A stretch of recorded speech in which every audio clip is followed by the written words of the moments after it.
माता पिता निरर्थक जीव। बड़ी मुश्किल के बाद वह ऑफिस पहुंचा। आज उसका इंटरव्यू था।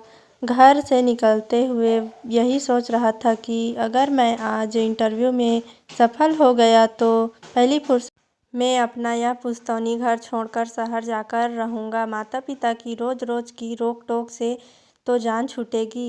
सुबह जगाने से लेकर रात को सोने तक होने वाली रोक टोक से परेशान गया हूँ। सुबह नहाने के लिए जाने लगो तो आदेश मिलता है कि पहले बिस्तर सीधा करो फिर नहाने जाओ। स्नान घर से बाहर निकलो तो आवाज़ आती है, नल ठीक से बंद कर दिया, तौलिया सही जगह पर रख दिया या यूं ही फेंक दिया। नाश्ता करके घर से निकलने की सोचो तो डांट पड़ती है, पंखा बंद किया, यह चल रहा है, पहले अपनी प्लेट समेट कर रसोई घर में रख दो फिर बाहर जाओ। रोज रोज क्या क्या सुनूं यार, बहुत परेशान हो गया हूँ। नौकरी मिले तो पहली फुर्सत में घर छोड़ दूंगा। ऑफिस पहुंचा तो देखा कि बहुत से उम्मीदवार बॉस की प्रतीक्षा कर रहे थे। 10 बज गए थे। उसने देखा कि पैसेज की लाइट अभी तक जल रही है। माँ की याद आई तो बत्ती बुझा दी। ऑफिस के दरवाजे पर कोई नहीं था। साइड में रखे वाटर कूलर से पानी टपक रहा था, उसको बंद कर दिया क्योंकि पिताजी के डांट याद आ गई थी।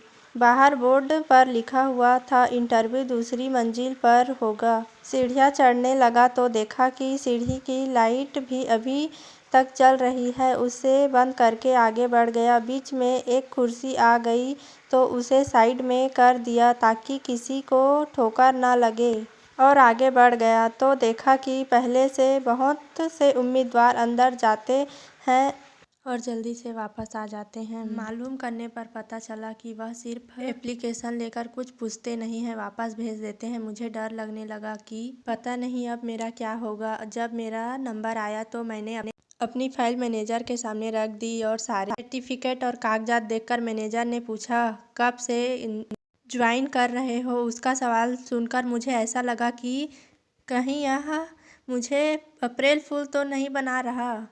मैनेजर ने मुस्कुराते हुए कहा, नहीं अप्रैल फूल नहीं, यह हकीकत है। आज के इंटरव्यू में किसी से कुछ पूछा ही नहीं है, सिर्फ सीसीटीवी में तुम्हारा व्यवहार देखा गया है। अभी उम्मीदवार आए मगर किसी ने ना नल बंद किया और ना ही लाइट बंद की और तुम्हारा व्यवहार उन सब से अलग था। धन्य तुम्हारे माता पिता जिन्होंने तुम्हें ऐसे संस्कार दिए। हमारा यही मानना है कि जिस व्यक्ति के पास सेल्फ डिसिप्लिन नहीं, वह चाहे जितनी भी होशियार हो, चालाक, मैनेजमेंट और जिंदगी की